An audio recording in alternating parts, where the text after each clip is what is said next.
antroji pasakojimo dalis ir nagrinėjimo dalis, ar kūno sudėties analizatorius, arba tos svarstyklės, ant kurių atsistojate ir kurios gali parodyti daugiau negu tik tai, kad jūsų kūno svorį, tai yra ir jūsų kūno svorį, ir riebalų masę, ir raumenų masę, ir amžių, ir skysčių susikaupimą, ir potvinius, ir biologinį amžių, ir kada Kristus gimė ir taip toliau.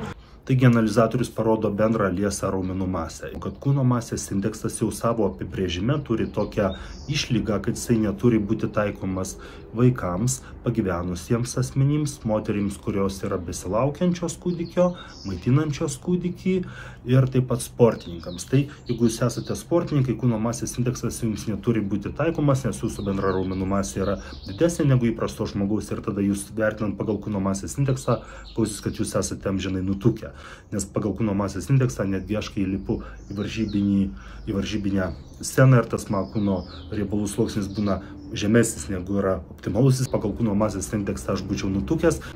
Vienoje rankoje daugiau raumenų, kitoje mažiau raumenų. Vienoje kojoje daugiau raumenų, kitoje mažiau raumenų. Pirmasis argumentas: žmogus apskritai nėra simetriškas. Jeigu bet kurio iš mūsų veidą paimtumėm ir padalintumėm per vidurį į kairę ir į dešinę pusę ir sudėtumėm dvi dešinės pusės ir dvi kairės pusės, mes gautume labai panašius žmonės kaip dvynius, bet tai nebūtų identiškas žmogus, nes esate pastebėję, vienoje pusėje yra apgamas, kitoje nėra apgamo, po to vienoje pusėje ausis didesnė, kitoje labiau atliepusi ir taip toliau. Žmogus nėra simetriškas. Jeigu krepšininkas yra dešiniarankis, jo atraminė koja bus kairė. Jeigu jisai varosi kamlį, daro dvi žingsnį, dešinę ranką meta į krepšį arba deda į krepšį, atsispiria kairę koją. Rankos apimtis labiau priklauso nuo tricepso negu nuo bicepso, bet aš tikiu, kad šitą dalyką jūs gerai žinote.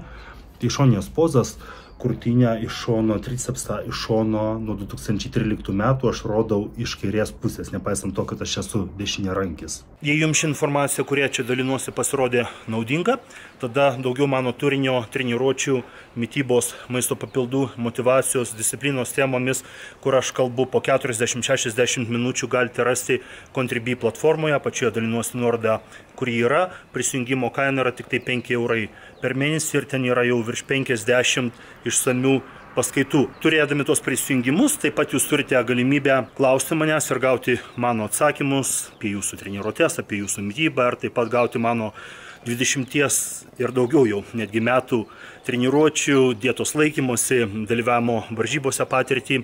Jeigu jūs norite, kad aš jums sudaryčiau treniruočių programą, individualią treniruočių programą arba individualų mitybos planą, tada su manimi susisiekti ir tai padaryti galite per mano Facebook, arba per mano Instagram, arba per mano internetinį puslapį andriuspavliukevičius.lt. Ačiū, kad žiūrite, būkite sveiki.